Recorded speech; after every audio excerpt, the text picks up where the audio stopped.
Hello and welcome to the Women on the Wall radio show. We are excited today to be in studio in Arlington, Texas, and I'm with my co-host, President of Women on the Wall, Rebecca Forrest. How are you doing, Rebecca? I'm doing really great. It's beautiful here and Yes. made it up just in time yesterday to, to be here on time for a change. I'm usually late, so I'm glad to be back. Good to see Josh again. Been a That's while. right. He's That's been very right. busy, I working know we've hard. got this great studio Yeah. and lights, camera, and it's all action now. Yeah, it is. Those who would like to silence us Yeah. sometimes, because we're just opinionated moms. Exactly. That's what we are. And there is a lot going on in our country right now, in our state right now, and in our local communities. And the battle that we have been taking on with Women on the Wall has been locally, at a state level, and nationally. And one of the things that is so important that Texans need to understand is yes, we have got to vote in office the right people. This November in this election, we've got to really push hard to make sure that Wendy Davis does not get elected. Um, because it will directly impact our children and our grandchildren and future Texans. But after November, there's another very pressing issue, and that's the Speaker of the House race. Right. And we've been in that battle From the beginning. From the beginning.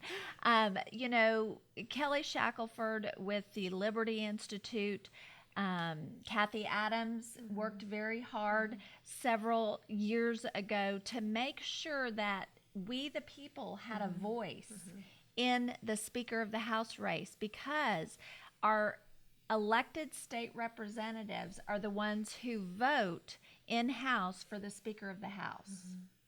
And what we were able to uncover and expose from early on is the corruption involved in that race because what was in place was this pledge card system. Yes.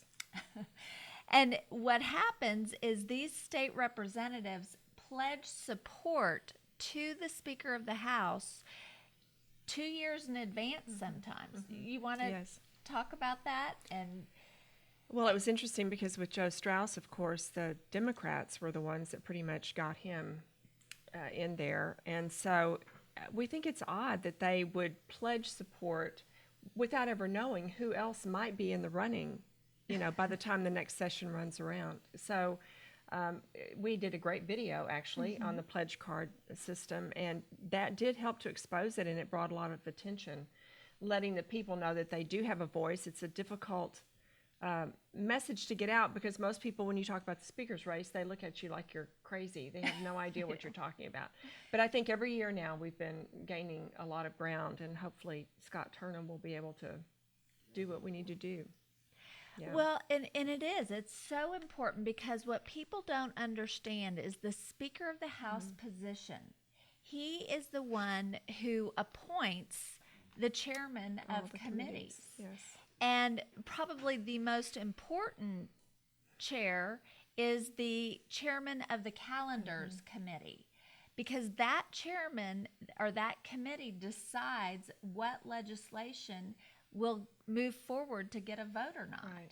So we can work so hard on issues like education, immigration, sanctuary cities. But if the Speaker of the House appoints a chairman to the committee that will block that legislation, it's a moot point. It is. And that's what Joe Strauss has done. That is his record. We know it. And one of the great things about Scott Turner, State Representative Scott Turner, he's out of Rockwall, Texas. He's a former NFL football player, and he's a great speaker. He can articulate a message well. And one of the claims of representatives, even some of our conservative representatives, is that we shouldn't quite vote for him, or I can't vote for him because he's a rookie. He doesn't know the ins and outs. I actually think that's a good thing. But his comeback to that is that he understands. He knows what it's about to be held accountable. Because as a former football player, when he told his coach, I'm going to get Barry Sanders, and he doesn't, there's game film. And the coach will sit him down and say, okay, Scott, you said you were going to get Barry Sanders, but this is what the game film shows. And what these state representatives across the state need to understand is we've been in this game from the beginning now, and we know what the game film says. So we know people like Phil King and Jody Lottenberg, some of those people that vote right on issues like life.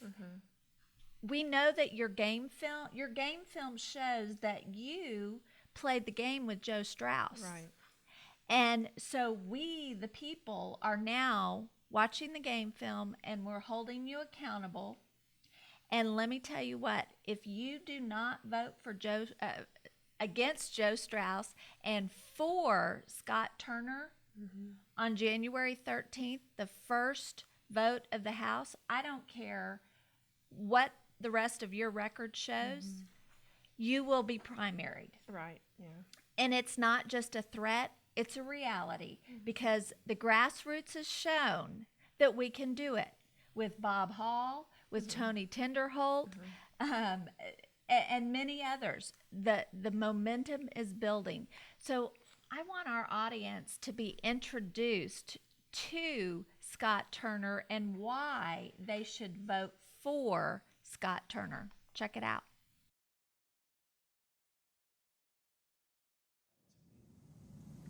The only thing that matters to me is 27 million Texans, and for those coming after me, for the posterity of our state. I'm not there to make a career. We're not there to build a career. God has already blessed us with a career. We're there to serve. And we're there to uphold the principles that you and I believe in, and to advocate on behalf of them, and to stand firm in our conviction no matter what. And that's why we're here. There are those who are there for self-preservation. There are those who are there to make a name or to get a title or to have a lapel pin. All kinds of agendas and scenarios and motivations. But I think by running the speaker's race and by taking it to the floor and finishing it, liberation comes. Because now everyone is held accountable. Everybody puts their name on who they would like to be the speaker, and then we get to work for the people of Texas. Why do I say liberation? Because then all the smoke and mirrors is sucked out of the room. Yes. There's no more I would have done given the opportunity. Or I don't want to go this way, but no, you know what? Hey, look here. Let's just bring it all out in the front. Not as a I told you so deal. I'm not interested in childish games. What I'm interested in is liberating the Texas House of Representatives, changing the paradigm, and then working for the people that put us there, period. It's simple.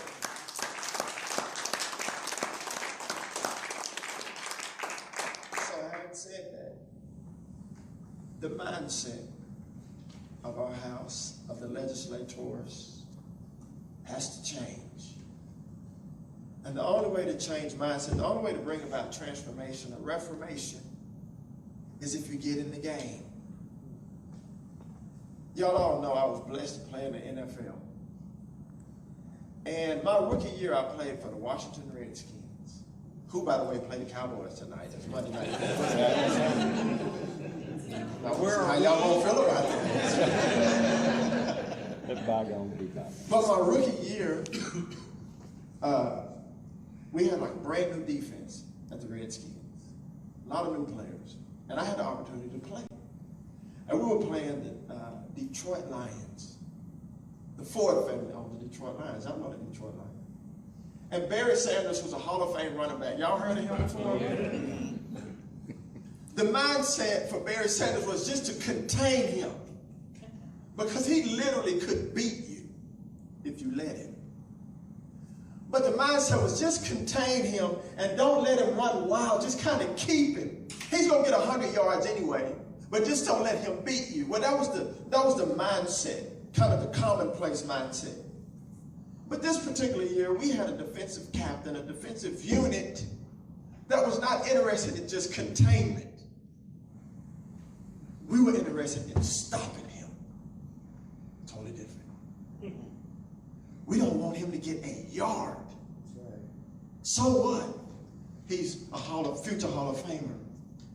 This is our house. We get paid to be out here.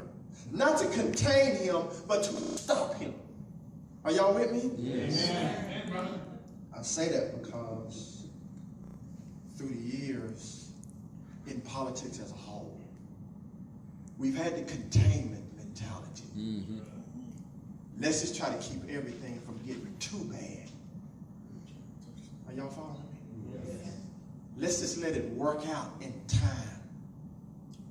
Let's just try to get one or two in the election. We can't get it all at one time. So let's just get a little bit here and there and contain. No, listen. America and Texas deserve so much more than a containment mentality. Right.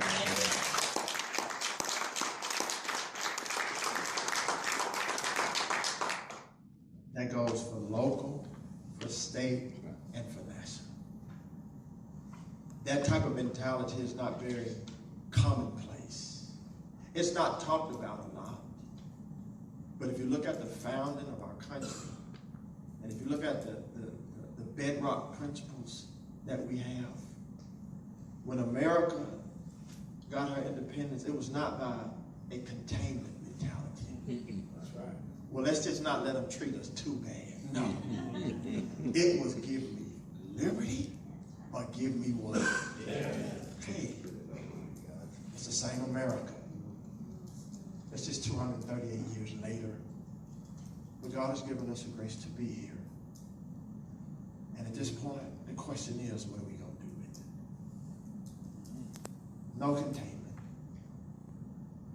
You have to stop them. That's right. This is not a personal thing. 27.2 million people. That's who this is about. And those people are called Texans. Yes, sir.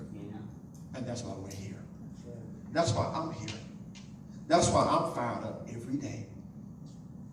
That's why I go from Georgetown to Houston to Dallas County, right? To this place, to that, to here. Why? Because you matter. Your children and your children's children matter. And like I always say, the baton of leadership is going to be handed off one day. What kind of Texas are we going to give them?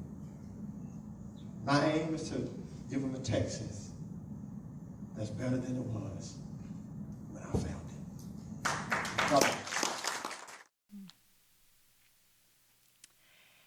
You know, what's so exciting to me, Rebecca, is that this time we have a candidate for Speaker of the House who can give a message and clearly articulate the importance and what's happening in our country.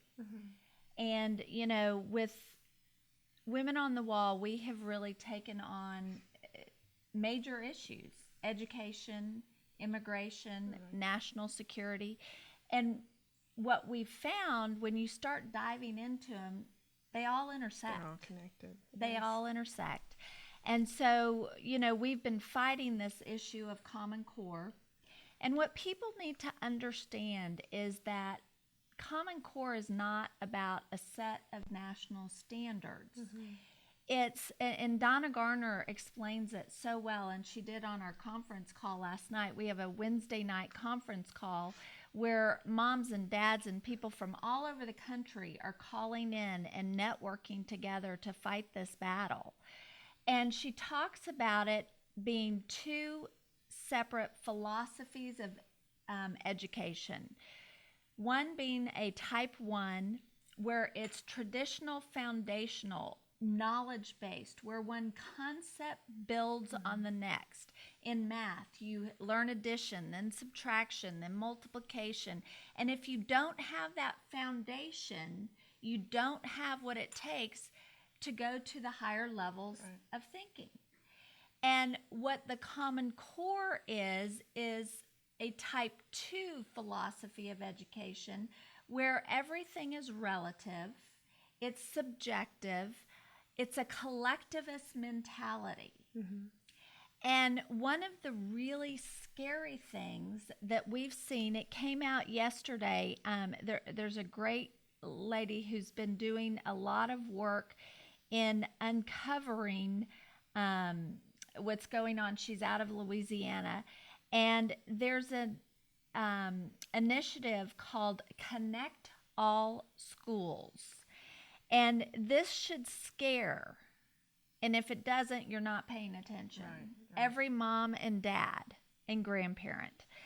You know, they're putting Chromebooks, one-to-one iPads in all the classrooms. I know in our school district they're doing it. We're opting our children out. And here's one of the reasons. Hundreds of U.S. schools now are participating in a program led by ISIS supporting Qatar government. And let me tell you what this is. More than 300 K through 12 schools in the United States have joined President Obama's Connect All Schools initiative since its launching in March of 2011. The initiative, which seeks to connect every school in the United States with the world by 2016. It's a partnership between the U.S. Department of Education, the U.S. Department of State Department, and Qatar Foundation International. And according to Connect All Schools, it all began with President Obama's historic speech in Cairo, Egypt in 2009, where he expressed his desire to create a new online network so a young person in Kansas can communicate instantly with a young person in Cairo. If that doesn't send chills down people's backs, you know, and I hope people will listen to our conference call from last night, because I think that Donna did a great job. We had Karen Bracken from Tennessee on, and we talked about this. You know, if my child wants to go spend the night at someone's house and I don't agree necessarily with what's going on in that house, I'm not going to let my child go spend the night. That's my job as a mom, is to protect my child. Yes. And I have every right to do that. But yet I send them to school and they're going online on computers. I don't know who they're going to see or who they're connecting with. I have no idea if that kid's parents are part of the Muslim Brotherhood, Right. part of ISIS. Are we just crazy? Well, our leadership is. Our leadership has obviously a different idea of America. The America they're creating is very different. Exactly. And you know, this is where, when you look at the situation in our schools, and there are a lot of people that are pulling their kids out of school, and we think, oh, the public schools are so bad. But because of Common Core, this type 2 philosophy of education, and the federal takeover of it, and the fact that instructional materials are all aligning with the Common Core, and then we've got all this online, we have no control, and school choice has become no choice, because the private schools, the charter schools, and even the homeschool curriculums are aligning to this Common Core, because David Coleman, who's one of the masterminds behind the Common Core, is now the head of the College Board. And so he has aligned the SAT, the PSAT, all these national assessments that we think that we have to have our children take in order to get into college. It's all aligned to the Common Core. And that's how they're getting it into everything. And let me connect a dot for people. In Rockwall ISD, there's a guy, David Schwartz, who's running for school board, and he understands this big picture. And he sent this to me. Rockwall High School students go global with new Model UN Club. I just see that sometimes we can get stuck in our little Rockwall bubble and be very closed-minded. I want to have this club as a platform to expand our bubble and talk about international affairs. That's what one of the students from Rockwall said. The basis of the Model UN is that students gather to discuss international issues and relations, and it helps students learn problem solving, conflict resolution, research, writing, cooperation, and compromise. A Model Arab League conference is being held in November that the Rockwall High School Club wishes to attend. You know what? I like these little bubbles.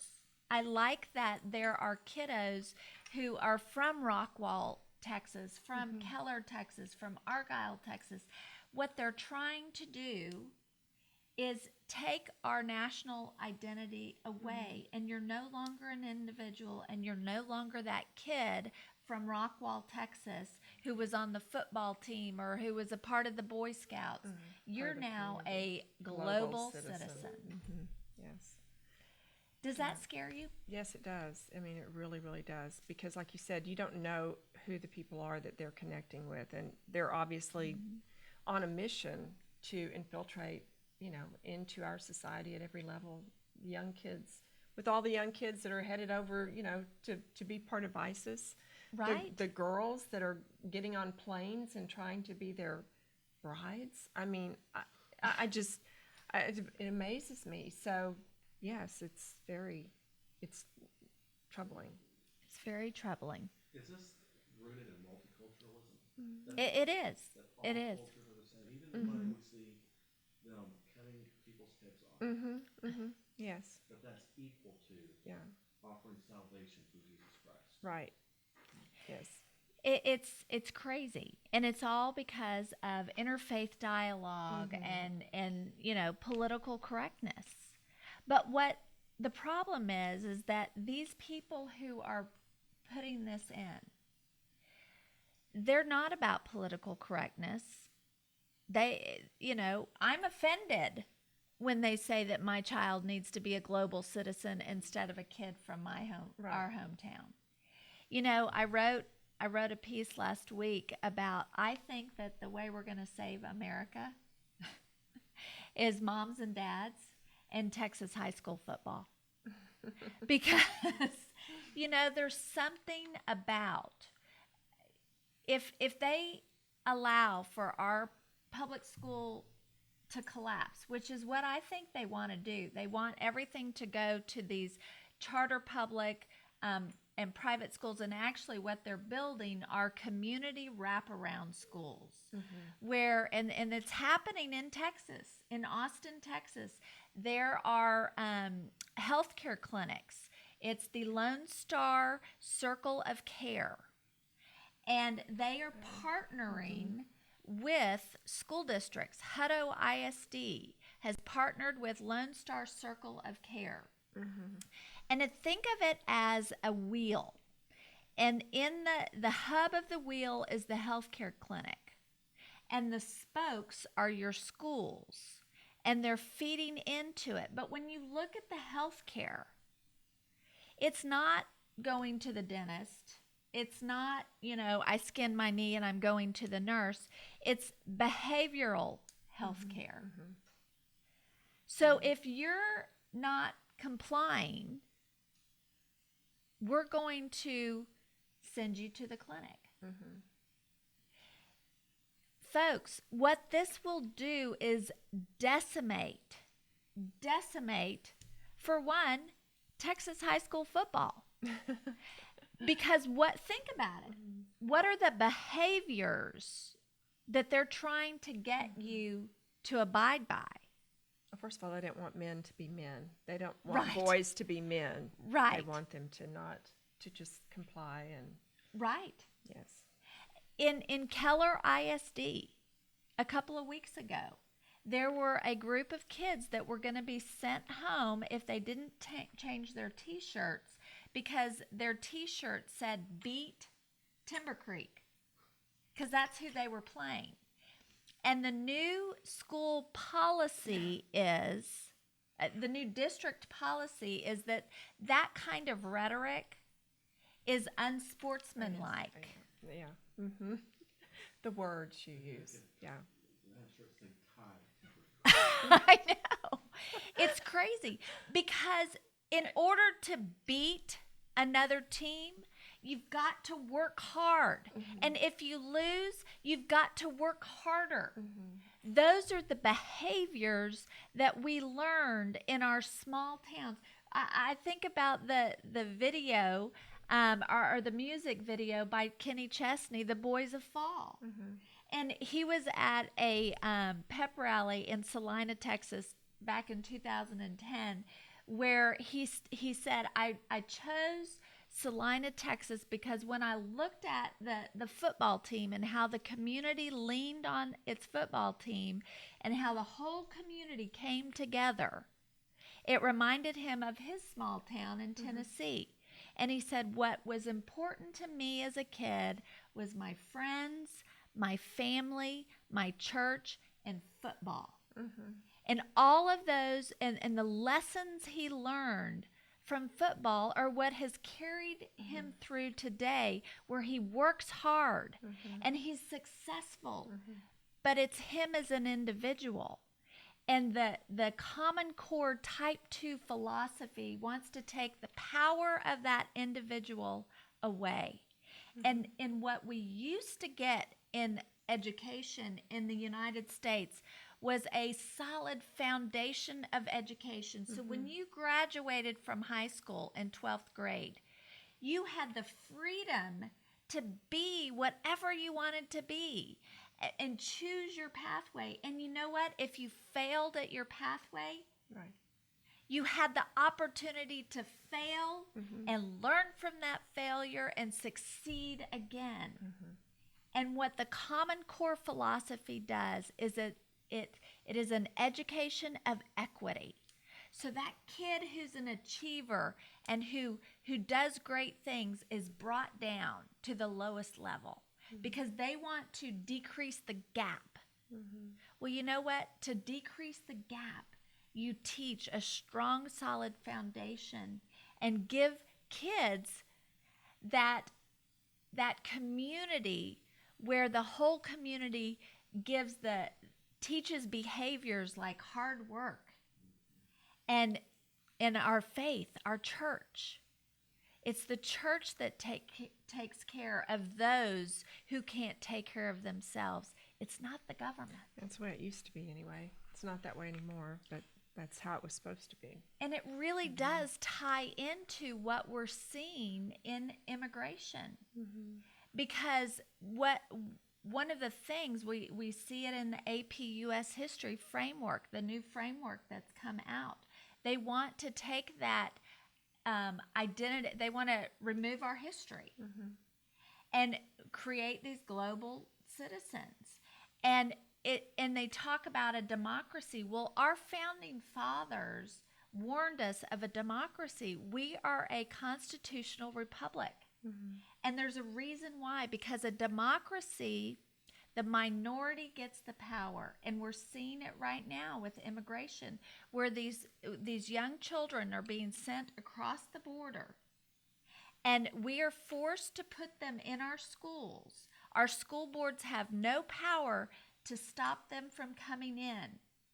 And these children, by no fault of their own, but by the fault of the policies of our elected leaders like Governor Perry, who's for in-state tuition for illegals, holding a carrot, saying, come on, we'll give you this. But in that journey over, those children are killed, they're raped, they're maimed, and then those that do come in and get in, we're forced to put them in our schools, pay for them, and then our children become the victims. Our community, our teachers become the victims of disease, of, you make a great point, Rebecca, when you've talked about the teachers.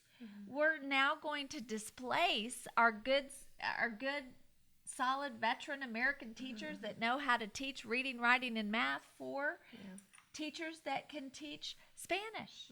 Isn't that true? Yeah, although the different dialects, because we've got so many people coming in now. Yeah, they're bringing them in. It's scary.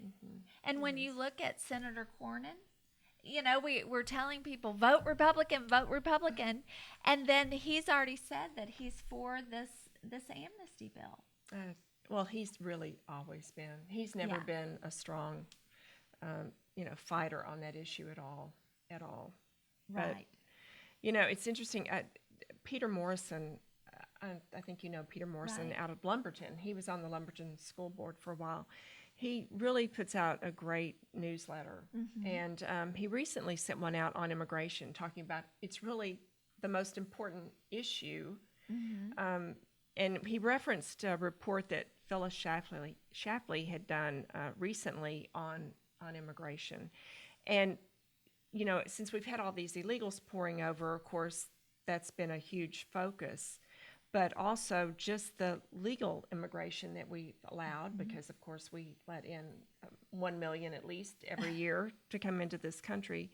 And it was interesting how Peter wrote that, when the conservatives keep trying to say that these people are really conservatives, they're really conservatives. They will vote with us if we just let them in. Peter says that during the last 50 years, tens of millions of these legal immigrants, including their children, have become citizens legally and have started to vote. If they were natural Republicans, as so many conservative pundits and leaders have been telling us for decades, then the Republican Party should be getting stronger and stronger in national elections. What we're seeing, though, is the exact opposite. And so I'm so glad that Phyllis did this report because, like I keep saying, if you just go look at the statistics, it's easy to see where we're headed. Right. And she said that every decade, some 11 million legal immigrants come to America. Only 10% of them are now from Europe. It used to be 90%, but now it's 10%. Wow. And 75% of them are Asian or Hispanic. In general, they and their children vote 2-1 for Democrats. 62% of them support socialized medicine run entirely by the government. 69% support Obamacare. On one poll, 53% of Hispanic Americans said they have a negative view of capitalism. Well, and you have to look at what they're being taught in the schools. And that's really where that's where it all intersects. That's where it all intersects. And when you look at these people who want to destroy America, who are American citizens, like Bill Ayers, like Linda Darling Hammond, it is so scary to think that they have control over our education system. And that really is who has control. It's interesting. I was talking to a wonderful lady that I've met, and we're doing some work together, Debbie Fancher from Venezuela. And she talks about how there was a 2006 conference in Venezuela.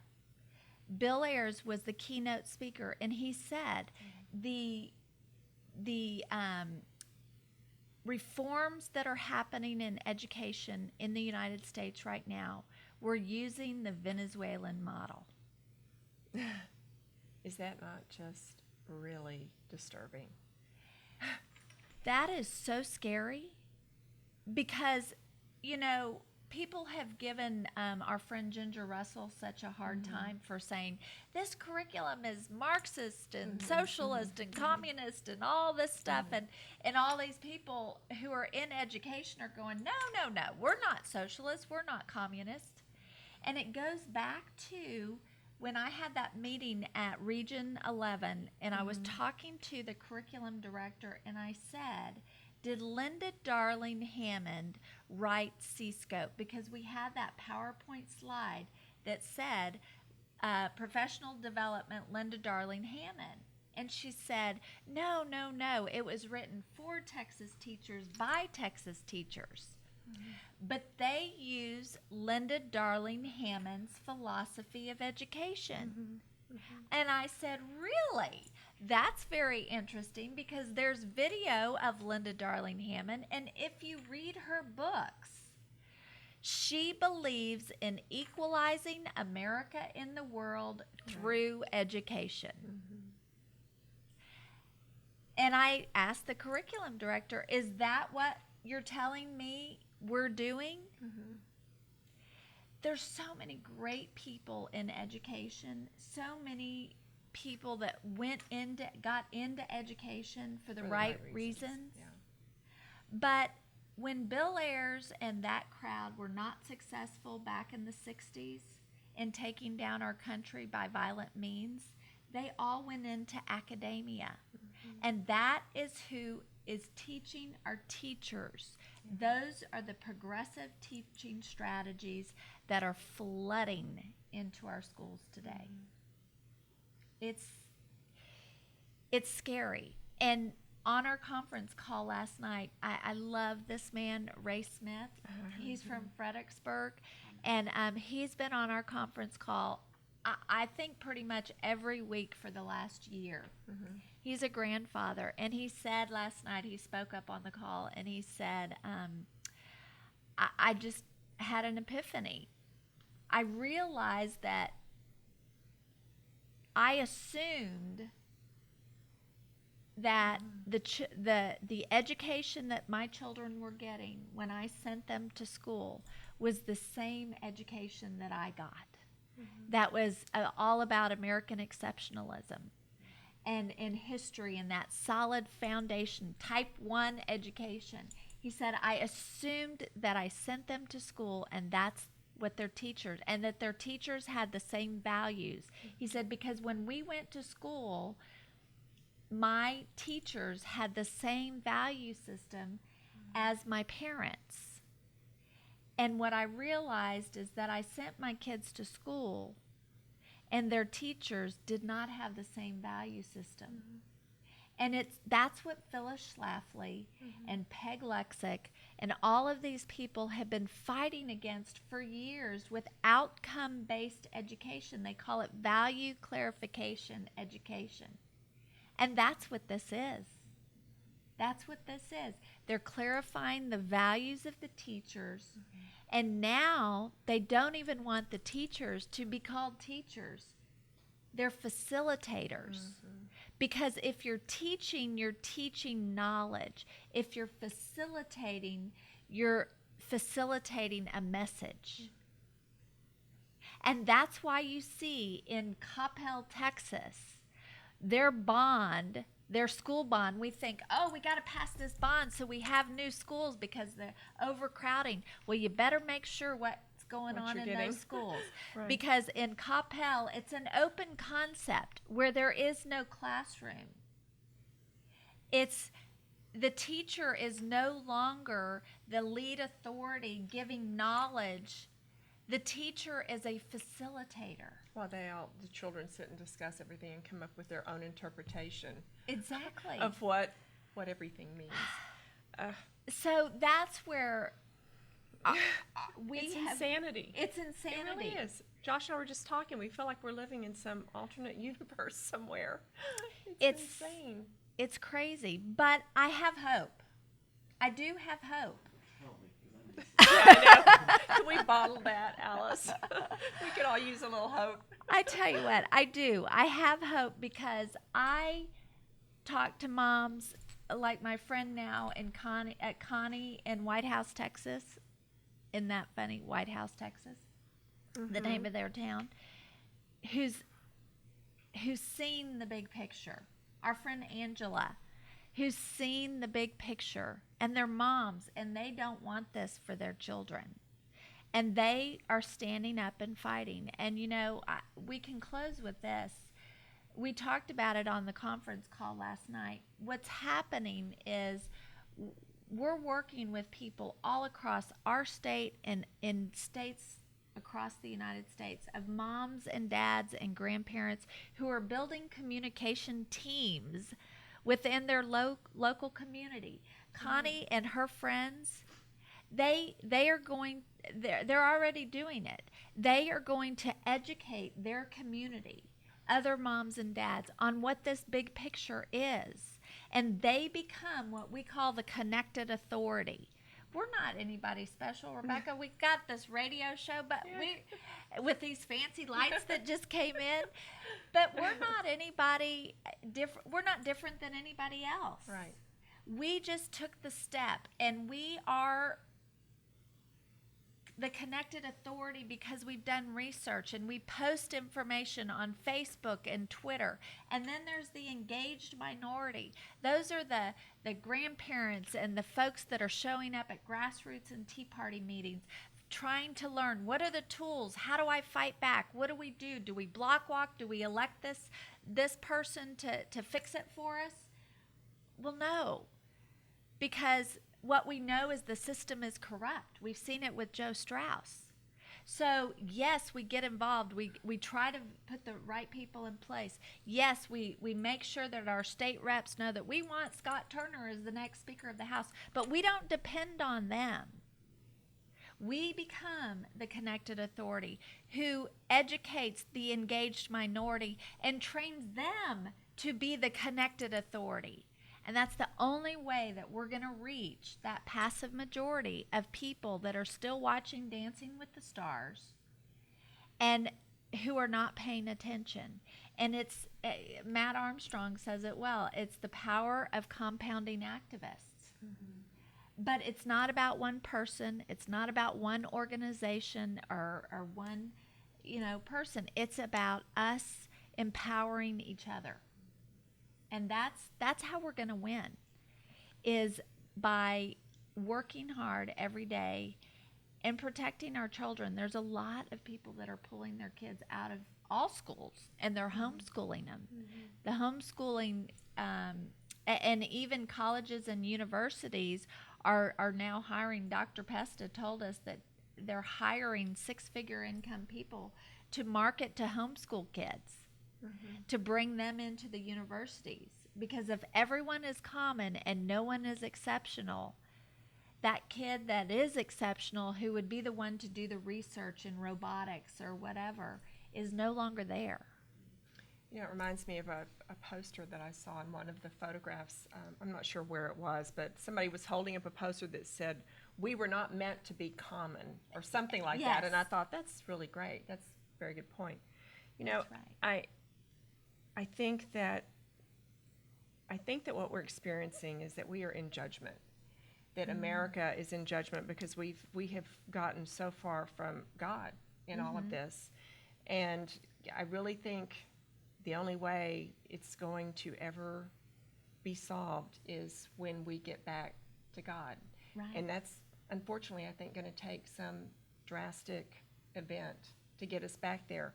But I'm praying that happens and we survive and we learn and people get back on the right track, I do too. I think, it's interesting, and I say it all the time, when Dr. Peg Luxick said, why are all these women out fighting?